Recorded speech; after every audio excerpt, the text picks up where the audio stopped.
O presidente Jair Bolsonaro determinou o recolhimento da caderneta de saúde da adolescente, editada pela Secretaria de Saúde. Antes, ele sugeriu que páginas da caderneta fossem rasgadas pelos pais.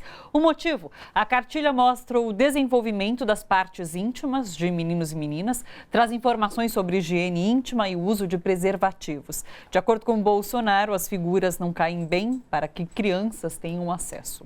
A declaração foi feita ontem durante uma transmissão online pelo Facebook. É muito curioso que principalmente a cartilha feminina foi atacada, a cartilha voltada para as adolescentes, e porque tem uma imagem da genital feminina ali, com os órgãos, tudo, com as partes todas nomeadas, e ela que foi atacada por conta dessas imagens. A Juliana estava comentando, inclusive, que na peça Histeria, a sua personagem, ela tem uma relação com o sexo e que isso é um tabu. Sim, desde a estreia da peça, em 2001, sempre teve uma questão maior com essa personagem, por parte da plateia. Porque, como que funciona? Os homens são separados das mulheres. Então, os homens ficam na arquibancada, tipo, uma quarta parede, e as mulheres sentam todas juntas, como se todas elas estivessem juntas internadas nesse asilo psiquiátrico. Então, uma conversa o tempo todo. Aí, após a peça, muitas vezes tem reações, né, das pessoas. Ai, realmente, ninguém era louca, só aquela que foi internada porque gostava de sexo, porque durante a peça ela vai colocando, e é incrível, com o passar do tempo, isso foi mudando. Cada vez mais mulheres foram se colocando muito junto com elas, muito respondendo e se colocando mesmo. Só que de uns tempos para cá, principalmente com as adolescentes mulheres, as meninas adolescentes de classe alta, porque tem alguns colégios que sempre vão, né, assistir Histeria. Então, de um tempo para cá, parece que elas começaram a não responder de novo, a ficar incomodadas de novo. Então, nos debates, a gente sempre pergunta, né?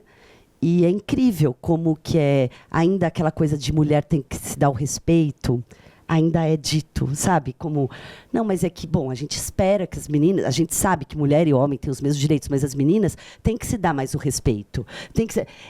É muito cruel, porque cada vez mais as meninas mais jovens, e isso também é separado socialmente, porque eu sinto que quando nós apresentamos em regiões mais periféricas, as mulheres têm muito mais liberdade com o próprio corpo do que, né, as meninas das classes altas. Talvez tenham que amadurecer mais rapidamente. Exatamente.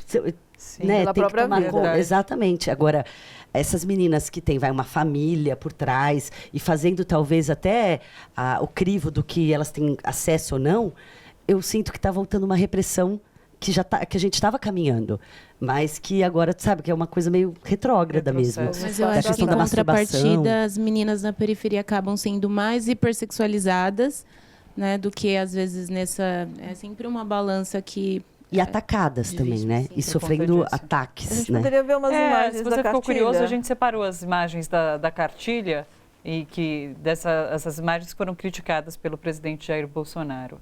Inclusive, eu queria que a Isabela comentasse como que você enxerga essa questão nesse momento político, nesse contexto que a gente vive, esse ataque à educação sexual. Acho que tem uma coisa importante sobre a cartilha e sobre essa discussão como um todo, que é como, de uma maneira muito perversa, equivocada e mal intencionada, se está fazendo uma discussão sobre sexualidade, que é uma coisa muito ampla, que tem a ver com os seus papéis de gênero, identidade. Tem questões que são muito do você com seu corpo, os adolescentes com seu corpo, se questionando coisas que são tanto físicas quanto outras questões. Tudo isso que é uma coisa super importante para o desenvolvimento de qualquer ser humano, com ensinar a fazer sexo. Então, a gente, de uma maneira muito, como eu falei, perversa, a gente pegou toda uma discussão importante em que tem antropólogos, psicólogos, médicos, enfim, historiadores, que estão há um tempo já pesquisando e produzindo uma reflexão sobre isso, e produzindo materiais, e toda essa reflexão, que é muito sofisticada, muito complexa, muito ampla, se tornou ensinar as crianças a fazerem sexo precocemente. Então, eu acho que é uma simplificação que é perigosa, porque porque, inclusive, quando você não fala sobre esses assuntos, e não tem a ver necessariamente em falar sobre sexo, mas você fala, por exemplo, sobre coisas como o que acontece com o seu corpo, que as pessoas não podem tocar o seu corpo sem seu consentimento.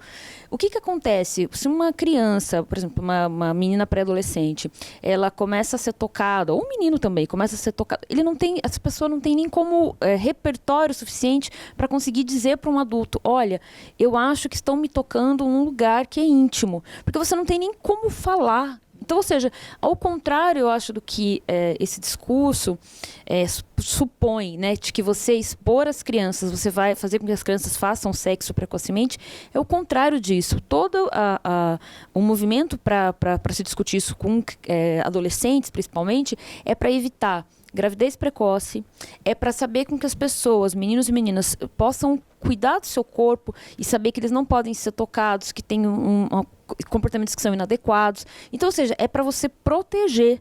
Então, isso tudo, que é uma coisa super importante, virou ensinar a fazer sexo. Então, eu acho que isso é lamentável do ponto de vista de jogar fora, assim, décadas de pesquisa, de desenvolvimento de materiais. Quer dizer, na verdade, sai do ar o pensamento o intelectual, o médico, da questão da saúde, e entra uma visão religiosa, digamos assim. O conhecimento é poder, né? E parece que cada decisão que está sendo tomada é para deixar o ser humano com menos poder.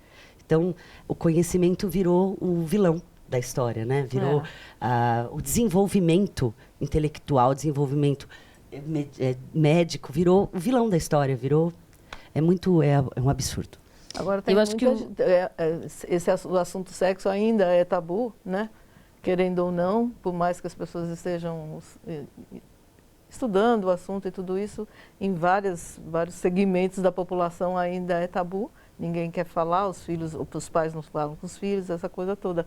Então, a gente cai essa fala, por exemplo, sobre a cartilha, arranca a página, joga fora, vamos recolher as cartilhas, não sei o que lá, encontra um terreno fértil, né, de aceitação também em parte da população. Sim, porque eu acho que o que a gente precisava, de alguma maneira, tentar conseguir conscientizar as pessoas é que a gente está falando do seguinte, de lidar com o fato de que os seres humanos têm corpos. Todo mundo tem um corpo. É muito simples. Todo mundo tem um corpo. Esse corpo, ele tem uma complexidade de coisas que está envolvido desde os nossos pensamentos, o nosso desejo, se você vai menstruar ou não, se você vai engravidar ou não. Então, ou seja, a gente está falando de questões que são assim essenciais para a existência humana, que é você saber que você tem um corpo, como é que ele funciona, como é que ele, enfim, o que acontece com o seu corpo, que tem o corpo do outro, como é que você lida com isso, que você tem questões de como é que você constrói você mesmo. E isso, enfim, está sendo jogado fora. E eu acho que a gente talvez demore muito tempo para conseguir até calcular o quão ruim isso vai ser para o futuro, né? Porque a gente agora, inclusive baseado muito em notícias que são falsas, tem muitos pais que ficam alarmados, porque eles veem um vídeo na internet, ou veem uma matéria, uma notícia do WhatsApp dizendo que, olha, nas escolas estão ensinando isso. E aí os pais ficam preocupados, eles falam assim, não, eu não quero que minha filha fique exposto a uma coisa de sexo na idade inadequada, etc. e tal.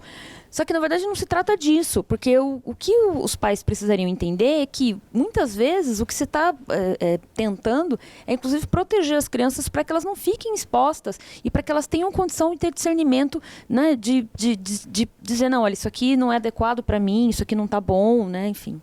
Claro. Vou ler alguns comentários que a gente está recebendo.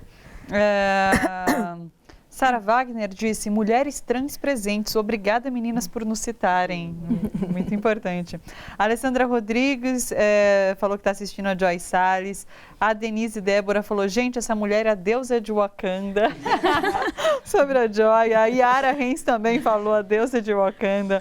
A Denise Débora falou que quer mais Joy, já a Joy vai fazer mais música pra gente. E o Fernando Gregório da Silva, que sempre participa aqui do Bom Pra Todos, mandou uma pergunta. Vou fazer para nossas entrevistadas. Ele falou assim, as mulheres não são loucas, homens é que são limitados, parabéns para as mulheres de todo mundo. E daí ele questiona qual postura esperar e qual desejar da nossa primeira-dama num governo autoritário como o nosso. Ela é uma referência para as mulheres do Brasil? Vou arriscar uma resposta, tá? Eu acho que, para algumas mulheres do Brasil, sim, ela é uma referência. E por que eu, enfim, até falando sobre essa questão, né, mulheres trans presentes e tal, eu acho que há uma coisa hoje que é perigosa, que é a seguinte: uma parte das mulheres conseguiu se emancipar, uma parte das mulheres conseguiu ampliar direitos, uma parte das mulheres, isso é importante, mas uma parte das mulheres conseguiu se verem representadas na política, porque existem mulheres, por exemplo, que são que estão na política e que, enfim, que representam uma posição muito conservadora do ponto de vista político, mas que representa uma parte das mulheres. Então, o que acontece? Muitas vezes, enfim, eu tenho trabalhado com pesquisas envolvendo política, percepção política, muitas vezes você vai conversar com eleitoras, elas dizem assim: eu não sei do que as mulheres estão reclamando, porque o meu salário é igual ao dos homens, eu faço isso, eu tenho isso, eu posso, eu sou empoderada. E aí enfim, a nossa resposta é dizer o seguinte: tudo bem, sim, mas existe uma série de elementos que permite que algumas mulheres ocupem esses espaços e outras não. Então, enfim, eu acho que tem uma questão que o que a gente precisa, quanto mulheres, enquanto como sociedade, é a gente tentar uma posição igualitária para todas as mulheres, para que isso não fique tão desigual de uma coisa para uma mulher para outra. No caso da primeira-dama, eu acho que sim, ela representa para algumas mulheres uma mulher bem-sucedida, uma mulher que tem um certo poder, mas a questão é a seguinte: o quanto isso de fato é abrangente, ou ele fala de um segmento muito específico. Então, se a gente for lidar com uma balança que existem mulheres que merecem e mulheres que não merecem, então a gente pressupõe que existem mulheres que já são culpadas por ter determinados corpos. E eu acho que isso que é o complicado, né? Então, acho que a gente precisa tentar fazer com que a nossa luta seja cada vez mais abrangente, né? Sim.